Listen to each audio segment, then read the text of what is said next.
బండి సాయి భగీరథ్ పాక్సో కేసులో మరో సంచలనం నమోదైంది. ఆర్టీవీ చేతికి చిక్కింది బాధితురాలి బర్త్ సర్టిఫికేట్కు సంబంధించి కీలక ఆధారాలు. అఫ్కోర్స్ ఆ డీటెయిల్స్ని మేము పూర్తిగా బ్లర్ చేసి చూపించడం జరుగుతోంది. ఎందుకంటే అక్కడ ఐడెంటిటీ ఎక్కడ రిలీజ్ కాకూడదు కాబట్టి, రివీల్ కాకూడదు కాబట్టి. మీరు చూడొచ్చు 2 బర్త్ సర్టిఫికేట్స్. బాధితురాలికి 2 బర్త్ సర్టిఫికేట్లు ఉన్నాయి. బాధితురాలి బర్త్ సర్టిఫికేట్ అంశంపై నిర్మల్ జిల్లా భైన్సాల్లోని ఒక ప్రైవేట్ హాస్పిటల్లో విచారణ చేసింది సిట్ బృందం. హాస్పిటల్ రికార్డుల ప్రకారం 2010లో బాధితురాలు జన్మించినట్లు ఆధారాలున్నాయి. 2010 ఆగస్టు 30న బాధితురాలు జన్మించినట్లు సిట్ ఆధారాలు. అయితే ఈ డీటెయిల్స్ని గోప్యంగా ఉంచుతున్నారు పోలీసులు. ఇక హైదరాబాద్లో తీసుకున్న సర్టిఫికేట్ ప్రకారం కూడా బాధితురాలు మైనరే. మొదట బాధితురాలు మైనర్ కాదంటూ ప్రచారం చేయడం జరిగింది భగీరథ్ సపోర్టర్స్. 2 బర్త్ సర్టిఫికేట్లు చూపి బెయిల్కు ప్రయత్నించారు భగీరథ్ తరపు లాయర్స్. అయితే 2 సర్టిఫికేట్ల ప్రకారం బాధితురాలు మైనర్. అవును, 2 సర్టిఫికేట్ల ప్రకారం బాధితురాలు మైనర్గా నిర్ధారణ కావడంతో లొంగిపోవాలని భగీరథ్ నిర్ణయించుకున్నాడు. ఇంకాసేపట్లో మేడ్చల్ కోర్టులో మెజిస్ట్రేట్ ముందు హాజరుపరచబోతున్నారు బండి సాయి భగీరథ్ని పోలీసులు. ఒకసారి 2 సర్టిఫికేట్ని మీరు గమనిస్తే కనుక, ఒకటి మీరు చూడొచ్చు 31/8/2010 భైన్సా బర్త్ సర్టిఫికేట్ ప్రకారం అండ్ జిహెచ్ఎంసీ బర్త్ సర్టిఫికేట్ ప్రకారం 12 ఆగస్ట్ 2008. ఒకటి 31/8/2010, ఇంకొకటి 12 ఆగస్ట్ 2008. ఏకంగా 2 ఏళ్ళ డిఫరెన్స్ ఉంది. బట్ ఏ కోసాన్ని చూసుకున్నా కూడా అట్లీస్ట్ 2008 అనుకున్నా, ఇది 2026. అంటే అర్థం చేసుకోవచ్చు ఆ ఏజ్ ఎంత డిఫరెన్స్ ఉన్నది. 2008 అంటే ఈజీగా, ఎందుకంటే ఆగస్ట్ కాబట్టి. ఆగస్ట్ ఇది ఇంకా May, next June, July, August. So ఇంకా 3 months ఉంది. అంటే 17 years ఇంకా పూర్తి అయితే కాలేదు, 18 years. ఈ అంశం మీద ఇటు డీప్ డిస్కషన్స్ జరిగాయి, దాంతోపాటు కోర్టులో కూడా వాడివేడి వాదనలు జరిగాయి. ఇటు నిరంజన్ రెడ్డి అలాగే మైనర్ బాలిక తరపున అలాగే పబ్లిక్ ప్రాసిక్యూటర్ కూడా వాదనలు వినిపించడం జరిగింది. కోర్టు తీర్పును రిజర్వ్ చేస్తుంది. ఈ 2 సర్టిఫికేట్లకు సంబంధించి ఎటువంటి వివాదం కొనసాగింది, అసలు ఏం జరిగింది డీటెయిల్గా మాట్లాడుకుందాం. మా ప్రతినిధి రవి అప్డేట్స్ అందించేందుకు సిద్ధంగా ఉన్నారు. రవి, భైన్సా సర్టిఫికేట్ చూసుకుంటే 2010 ఉంది అండ్ జిహెచ్ఎంసీ సర్టిఫికేట్ ప్రకారం 2008. ఏ కోర్సును చూసుకున్నా 18 అయితే మాత్రం పూర్తి కాలేదు. సో ఇటువంటి సందర్భంలో ఎటువంటి ఇన్వెస్టిగేషన్ జరిగింది, దాన్ని ఎలా ముందుకు తీసుకెళ్లారు? సచిన్, ప్రధానంగా ఈ కేసులో ఈ 2 సర్టిఫికెట్ల ఆధారంగానే హైకోర్టు వరకు వెళ్ళింది. అయితే సుప్రీంకోర్టు గైడ్ లైన్స్ ప్రకారం మనం కొన్ని విషయాలు చాలా గోప్యంగా ఉంచుతున్నాం. బయటికి చెప్పడానికి అసలు చట్టం ఒప్పుకోదు కాబట్టి అది చెప్పట్లేదు. ఇప్పటికే ఆర్టీవీ నిబంధనలకు అనుగుణంగానే ప్రధానంగా వార్తలు ప్రసారం చేస్తుంది. అయితే మనం ఈ కేసుకు సంబంధించిన పూర్తి వివరాలు మనం చూసినట్టుగైతే, ఎప్పుడైతే కేసు నమోదైందో, కేసు నమోదు అనంతరం పోలీసులు చాలా సీరియస్గా దీనిపై మానిటరింగ్ చేశారు. మానిటరింగ్ చేసిన తర్వాత ప్రత్యేకంగా సిట్ ఏర్పాటు చేశారు. ఈ సిట్ ఎప్పుడైతే ఏర్పాటు జరిగిందో, రాష్ట్ర వ్యాప్తంగా కొంత బీఆర్ఎస్ పార్టీతో పాటు పలు ప్రజా సంఘాలు కావచ్చు, ప్రగతిశీల సంఘాలు కావచ్చు, నిరసనలు చేయడం, అదేవిధంగా ఎప్పటికప్పుడు బండి భగీరథకు సంబంధించిన అంశాలు ఎండగట్టే ప్రయత్నం చేశారు. అనంతరం పక్కాగా బండికి సంబంధించిన న్యాయవాదులు హైకోర్టులో పిల్లేసిన ఆధారాల ప్రకారం దీంతో పాటు కొన్ని 3 ప్రధానమైన కారణాలు చెప్పే ప్రయత్నం చేశారు. అందులో ప్రధాన కారణం, హైదరాబాద్లో ప్రైవేట్ హాస్పిటల్లో ఎవరైతే బాధితురాలు ఉన్నదో ఆ బాధితురాలు బర్త్ సర్టిఫికేట్ను చూపెట్టే ప్రయత్నం చేశారు. ఈ బర్త్ సర్టిఫికేట్ 2008లోనే ఆన్లైన్ అయిందని చెప్పే ప్రయత్నం అంతా కూడా చాలా సీరియస్గా చెప్పారు. అనంతరం క్రైమ్ నంబర్ 34/2021 కేసు ఒకటి, నిర్మల్లో జరిగిన కేసు ఏదైతే ఉందో, 2nd క్లాస్ నిర్మల్ మేజిస్ట్రేట్ దగ్గర జరిగిన కేసు ఏదో, ఈ 2 ఆధారాలు చూపుతూ నేరుగా హైదరాబాద్ హైకోర్టును ఆశ్రయించారు. హైదరాబాద్ హైకోర్టులో ప్రధానంగా ఈ బర్త్ సర్టిఫికేట్ ఏదైతే ఉందో, 2010కి సంబంధించిన భైన్సా మున్సిపాలిటీలో తీసుకున్న బర్త్ సర్టిఫికేట్ అంశం చర్చ జరగకుండా హైదరాబాద్లో తీసుకున్న బర్త్ సర్టిఫికేట్ అంశంలోనే ప్రధానంగా కోర్టు దృష్టికి తీసుకెళ్లే ప్రయత్నం. కోర్టు చాలా సీరియస్గా కొన్ని అంశాలు పరిగణనలో తీసుకొని, ఏదైతే దీనికి సంబంధించిన అంశం ఉందో మేము నేరుగా చెప్పలేం, ఇప్పటికిప్పుడే నిర్ధారించలేం, ఇంకా చాలా ఆధారాలు సేకరించవలసి ఉంటాయి. ఇప్పటికే పోలీసులకు చెప్పామని జడ్జి కూడా చెప్పడం, సంబంధిత ధర్మాసనం చెప్పడం, ధర్మాసనం చెప్పిన అనంతరం దీనికి సంబంధించిన అంశం అంతా కూడా ముందుకు నడవడం, ఇలాంటి ప్రధాన అంశాలు దీంట్లో చాలా కీలకంగా మారాయి. ప్రధానంగా ఈ కేసులో 2008 ఆ అంశం చూసినట్టు కనుకైతే దాదాపుగా మేజర్ కావడానికి ఇంకొక 3 నెలలు సమయం ఉంది. 12వ తేదీ 12 ఆగస్టు అని చెప్పారు కాబట్టి 12 ఆగస్టు వస్తే మేజర్ మైనార్టీ తేరిపోతుంది అని ఈ సర్టిఫికెట్ ఆధారంగా కూడా చెప్పచ్చు. ఏ దారి చూసినా బండి తరపున న్యాయవాదుల దారులన్నీ మూసుకుపోయాయి. ఎక్కడ పూర్తి స్థాయిలో వాదనలు సక్సెస్ఫుల్గా వినిపించే ప్రయత్నం చేసినా ఎట్టి పరిస్థితుల్లో ధర్మాసనం తోసిపుంచింది. అయితే ఇదే కాకుండా రాష్ట్ర ప్రభుత్వం కూడా చాలా సీరియస్ తీసుకొని ఏదైతే సిట్ బృందాలు ఉన్నాయో ఇటీవల నిన్న నేరుగా బైన్సాలోని ఒక ప్రైవేట్ ఆసుపత్రిలో విచారించారు. అనంతరం అక్కడి నుండి బైన్సా మున్సిపాలిటీకి వెళ్ళి ఈ అంశం, ఈ సర్టిఫికెట్ నిజమా అబద్ధమా, అసలు విషయం ఏంటి అనే కోణంలో తెలుసుకునే ప్రయత్నం చేశారు. అంతా కూడా పక్కాగా పాయింట్ టు పాయింట్ బాధితురాలు పక్షాన point to point SIT incharge ఎవరైతే ఉన్నారో ఇన్ఛార్జ్ చెప్పిన ఆదేశాలకు అనుగుణంగా, ప్రభుత్వం చెప్పిన ఆదేశానికి అనుగుణంగా డీజీపీ మానిటరింగ్ చేస్తున్న అంశం ఆధారంగా పక్కాగా ఆధారాలు సేకరించారు. పక్కా ఆధారాలు సేకరణ అనంతరమే హైకోర్టుకు వాస్తవికాలు సంబంధిత పీపీ ద్వారా సమర్పించే ప్రయత్నం చేశారు. అనంతరం వాస్తవికాలు తేలిపోయాయి. ఇది పక్కా పోక్సో కిందికి వస్తుంది. ఎట్టి పరిస్థితుల్లో ముందస్తు బెయిల్ ఇవ్వడానికి కుదరదని లీగల్ సెల్లో ఉన్న ఎవరైతే అడ్వకేట్స్ ఉన్నారో వారు ఎప్పటికప్పుడు బహిరంగంగా మీడియా ముఖంగా కావచ్చు, సోషల్ మీడియా మాధ్యమం ముఖంగా రైట్. ఒకసారి మీ లైన్లో ఉండే ప్రయత్నించండి రవి. విజువల్స్ మీరు చూస్తూ ఉన్నారు. రైట్ సైడ్ బాక్స్, సెకండ్ బాక్స్లో ఆ మాస్క్ పెట్టుకుని హుడీ వేసుకున్న వ్యక్తి బండి సాయి భగీరథ్. విజువల్స్ మీరు చూడొచ్చు. మఫ్టీ పోలీసులు అక్కడికి చేరుకున్నారు. వెళ్ళి బండి సాయి భగీరథ్ని అదుపులోకి తీసుకున్నారు. ఆర్టీవీ స్క్రీన్ మీద ఎక్స్క్లూజివ్ విజువల్స్ మీరు చూడడం జరుగుతోంది. కొద్దిసేపటి క్రితం పేట్ బషీరాబాద్ పోలీస్ స్టేషన్కు బండి సాయి భగీరథ్ని తరలించారు పోలీసులు. విజువల్స్ మీరు చూడొచ్చు. ఆ హుడీ వేసుకుని మాస్క్ పెట్టుకుని ఉన్న వ్యక్తి బండి సాయి భగీరథ్. కొద్దిసేపటి క్రితం అదుపులోకి తీసుకొని ఇటు పేట్ బషీరాబాద్ పోలీస్ స్టేషన్కు తరలించడం జరిగింది. ఎంక్వైరీ అలాగే ఫార్మాలిటీస్ పేట్ బషీరాబాద్ పోలీస్ స్టేషన్లో ఫార్మాలిటీస్ పూర్తవుతున్నాయి. డీసీపీ రితిరాజ్ కూడా అక్కడికి చేరుకున్నట్టుగా మనకు సమాచారం అందుతుంది. ఇప్పటికీ ఈ ప్రాసెస్ అంతా కూడా ప్రారంభమైంది. పూర్తిగా ప్రస్తుతం దీని మీద ఫోకస్ చేయడం జరుగుతోంది పోలీసు శాఖ. అంటే ఈ కేసుకు సంబంధించి ఉన్న అధికారులంతా కూడా.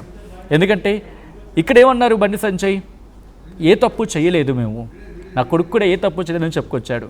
కాబట్టి ఆ ధైర్యంతో, న్యాయ వ్యవస్థ మీద ఉన్న నమ్మకంతో, మాకు న్యాయం జరుగుతుందని చెప్పే విశ్వాసంతో నా కొడుకుని ఎంక్వైరీ కోసం పంపించడం జరిగింది. పోలీసు కూడా విచారణకు పిలిచినప్పుడు విచారణకు రాలేదు కదా. సో విచారణకు రాకుండా నాకు టైం కావాలి, 2 days టైం కావాలని చెప్పుకొచ్చాడు. డీటెయిల్స్ మేము సేకరించడం జరుగుతోంది. తను మైనర్ కాదు, మేజర్. ఎందుకంటే ర్యాష్ డ్రైవింగ్ కేసులో తనకు ఇన్ఫ్యాక్ట్ తన కేసు రిజిస్టర్ అయినప్పుడు 2015 అంటే 2021 టైంలో 2021లో తనకి 15 ఏళ్ళు అని చెప్పి అప్పుడు ర్యాష్ డ్రైవింగ్ కేసులో తన మీద కేసు రిజిస్టర్ అయితే అప్పటి నుంచి ఇప్పటివరకు చూసుకుంటే తనకి ఇన్ఫ్యాక్ట్ తన ఏజ్ 18+ ఉంటుందని చెప్పి దానికి సంబంధించి డీటెయిల్స్ మాకు సేకరించి టైం కావాలని చెప్పి బండి సాయి భగీరథ్ చెప్పుకొచ్చాడు. సో ఇప్పుడు ఆ బర్త్ సర్టిఫికేట్స్ అంశమే కీలకంగా మారింది. తను మైనర్ అని చెప్పి గట్టిగా నమ్మడానికి అఫ్కోర్స్ కోర్టు ఇక్కడ తీర్పుని రిజర్వ్లో ఉంచింది. అండ్ దాదాపుగా మైనర్ భావిస్తున్న తరుణం, దాదాపుగా కాదు గంటాబద్ధంగా ఇక్కడ వినిపిస్తూ ఉంది. సో ఈ నేపథ్యంలో ఇటు పోక్సో కేసు అప్లికేబుల్ అవుతుంది, విచారణ కంటిన్యూ అవుతుంది. ఈ కోణంలో ఒకసారి నేరుగా నేను మళ్ళీ రవి దగ్గరికి వెళ్ళే ప్రయత్నం చేస్తున్నాను. ఆ బర్త్ సర్టిఫికేట్స్ అంశం అంటే ఎంత మేరకు కీలకం మారే అవకాశం ఉంది. అండ్ ఇక్కడ ఈ రెండు విషయంలో కూడా రిక్వెస్ట్ ఒక్కసారి వాటిని కూడా చూపించే ప్రయత్నం చేద్దాం. ఆ బర్త్ సర్టిఫికేట్స్ ఆ రెండింటిలో కూడా ఒకటి 2010 అని ఉంది, ఇంకొకటి 2008 అని ఉంది. సో అప్పుడు కాస్త ఇష్యూ రైజ్ అయ్యే అవకాశం ఉంటుంది. మీరు చూడొచ్చు, ఈ పాయింట్ని బేస్ చేసుకొని వెళ్ళే అవకాశం ఉందా? రవి దగ్గరికి వెళ్ళే ప్రయత్నం చేస్తున్నాను. రవి, ఇప్పుడు ఈ రెండు డిఫరెంట్ బర్త్ సర్టిఫికేట్స్, ఒకటేమో 2010, ఇంకొకటేమో 2008. సో ఈ రెండు డిఫరెంట్గా ఉన్నాయి. పోనీ ఒక నెల లేకపోతే రోజుల తేడా, నెల తేడా అనుకుంటే కనుక సమ్వేర్ అనుకోవచ్చు. ఏకంగా సంవత్సరాల తేడా కనిపిస్తుంది. ఇప్పుడు లీగల్ ఎక్స్పర్ట్స్ ఏమంటూ ఉన్నారు దీన్ని బేస్ చేసుకొని ఎంత స్ట్రాంగ్గా కేసు బిల్డ్ అయ్యే అవకాశం ఉంటుంది? ఎస్ సచిన్, ఇప్పుడు పక్కాగా ఇదే చర్చ జరిగింది. గత 2 రోజుల నుంచి ఈ అంశం పైన చర్చ జరుగుతుంది. అయితే పక్కాగా పోలీసులు ఆ రితిరాజ్ ఆధ్వర్యంలో ప్రధానంగా పోలీసులు సిట్ దర్యాప్తు కొనసాగిన తర్వాత ఈ ఆధారాలను సేకరించారు. అనంతరం కోర్టుకు కూడా సమర్పించారు. పక్కాగా కోర్టులో బండి తరపున న్యాయవాదులు చెప్పిన దాని ప్రకారం ఆ కోర్టును తప్పుదో పట్టించే ప్రయత్నం చేశారు. అసలు ఫోక్సో అప్లికేబులే కాదు, ఈ విధంగా ఉందని చెప్పే ప్రయత్నం. అయితే ఎక్కడ కూడా పూర్తి స్థాయిలో ఫోక్సో వర్తించేలాగానే ఆధారాలు చెబుతున్నాయి కాబట్టి మేము చెప్పలేమని చెప్పారు. అయితే ఈ 2 సర్టిఫికెట్లో ప్రధానంగా బైన్సాద్ అయితే డిక్లేర్ అయింది. హైదరాబాద్ అంశం ఇంకా పెండింగ్లో ఉంది. ఈ అంశంలో ఎవరు చెబుతారు, ఏం చెబుతారు, అసలు ఎప్పుడు తీసుకున్నారు, తీసుకుంటే ఎందుకు తీసుకోవాల్సి వచ్చింది, నిజంగానే కనుక బండి సంజయ్ తరపున న్యాయవాదులు చెప్పిన అంశం ఏదైతే ఉందో ఇది నిజమా అబద్ధమా ఏంటి అనే కోణంలో కూడా పోలీసులు విచారిస్తున్నారు. ఇప్పుడు ఈ హైదరాబాద్లో ఎప్పుడు ఈ సర్టిఫికెట్ ఆన్లైన్ అయింది, ఒకవేళ ఆన్లైన్ అయితే ఏ కోణంలో ఆన్లైన్ అయింది, అంటే దీని వెనకాల అసలు ఉద్దేశం ఏంటి, ఒకవేళ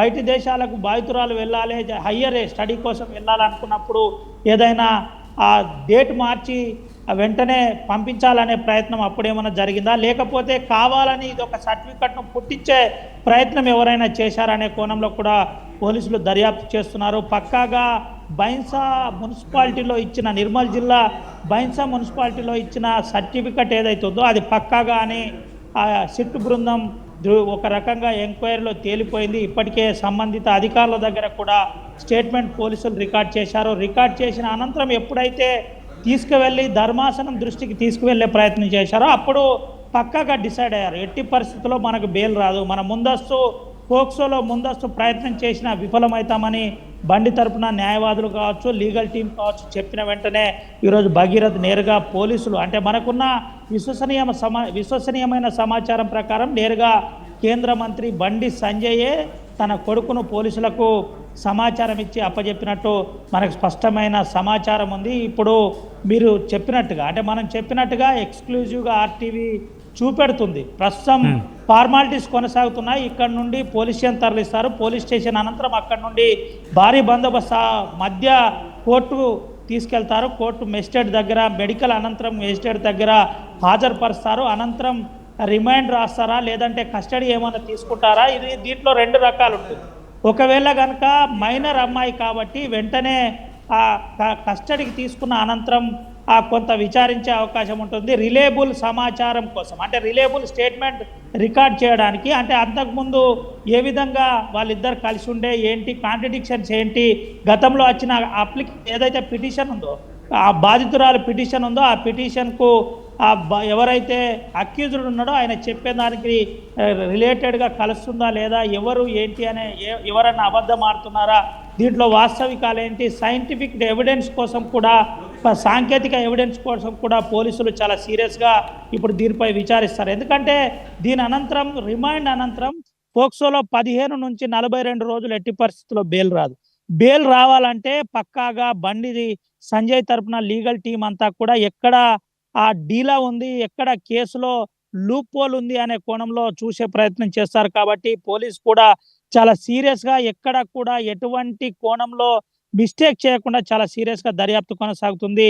ఇప్పటి రిమాండ్ అనంతరం కూడా రేపు వేసే ఛార్జ్షీట్ అంశం కావచ్చు, లేదంటే ఇతరత్ర అంశాలు కావచ్చు, కేసుకు సంబంధించిన ప్రధాన అంశాలు ఎక్కడ కూడా చిన్న మిస్టేక్ లేకుండా చాలా జాగ్రత్త పడుతున్నట్టయితే ఇప్పటికే మనకు తెలిసింది. ఇప్పటికే ప్రభుత్వం సంబంధించిన పీపీతో సహా పోలీస్ అధికారులు ఎప్పటికప్పుడు చాలా జాగ్రత్తగా ఈ మైనర్ పోక్సో యాక్ట్ అంశంలో ఎక్కడ కూడా ఆ చిన్న నిర్లక్ష్యం లేకుండా జాగ్రత్త పడుతున్న పరిస్థితి కనబడుతుంది. ఎదుటి వ్యక్తి కూడా కేంద్ర మంత్రి స్థాయి వ్యక్తి కాబట్టి రేపు పొద్దున ఉద్యోగాలకు ప్రమాదం ఉంటుందని కొంత ఆలోచనలో కూడా అధికారులు ఉంటారు. కొంత జాగ్రత్త పడి దర్యాప్తు అయితే కొనసాగుతున్నట్టు తెలిసింది. ఓవరాల్గా మనం చూసినట్టుగైతే ఆర్టీవీ దగ్గర ఉన్న సమాచారం ప్రకారం ఇప్పుడున్న ఈ సర్టిఫికెట్స్ ఏదైతే ఉన్నదో పక్కాగా మనం సేకరించడం జరిగింది. దీంతో పాటు సర్టిఫైడ్ కాపీస్ కూడా మనం తీసుకోవడం జరిగింది. దీనికి సంబంధించిన ఓవరాల్ అంశం పాయింట్ టు పాయింట్ ఆర్టీవీ ఎప్పటికప్పుడు ప్రజాహితం చేస్తుంది. ప్రస్తుతానికి ఎవరైతే అక్యూజ్డ్ ఉన్నాడో, ఆరోపణ ఎదుర్కొంటున్న వ్యక్తి ఉన్నాడో తనను పోలీసులు ఫార్మాలిటీస్ ప్రకారం ముందుకు తీసుకెళ్తున్న పరిస్థితి. పోలీస్ స్టేషన్ అనంతరం అరెస్ట్ అనంతరం తనను మేజిస్ట్రేట్ వద్ద తీసుకువెళ్ళి అనంతరం దీని ప్రక్రియ కొనసాగనుంది. సచిన్, మీరు లైన్లో ఉండే ప్రయత్నం చేయండి. విజువల్స్ మీరు చూస్తూ ఉన్నారు. బండి సాయి భగీరథ్ని వెహికల్లోకి ఎక్కిస్తున్న విజువల్స్ మీరు చూడొచ్చు. ఇటు విచారణ కోసం బండి సాయి భగీరథ్ని వెహికల్లోకి ఎక్కించిన తర్వాత అక్కడి నుంచి పేట్ బషీరాబాద్ పోలీస్ స్టేషన్ లోపలికి తీసుకెళ్తున్న విజువల్స్ మీరు చూడొచ్చు. కొద్దిసేపటి క్రితం ఇటు బండి సాయి భగీరథ్ పేట్ బషీరాబాద్ పోలీస్ స్టేషన్కి చేరుకున్నారు. డీసీపీ రితిరాజ్ కూడా పోలీస్ స్టేషన్కి చేరుకున్నారు. మరి కాసేపట్లో మెజిస్ట్రేట్ ముందు బండి సాయి భగీరథ్ని ప్రొడ్యూస్ చేయబోతున్నారు. ఆ తర్వాత ఎటువంటి డెవలప్మెంట్ ఉండబోతుంది, కోర్టు ఎటువంటి డైరెక్షన్స్ ఇవ్వబోతుంది, ఆ తర్వాత ఏం జరిగే అవకాశం ఉంది, ప్రస్తుతం ఉత్కంఠగా మారింది. మీరేమనుకుంటున్నారు, కమెంట్ చేసే ప్రయత్నం చేయండి.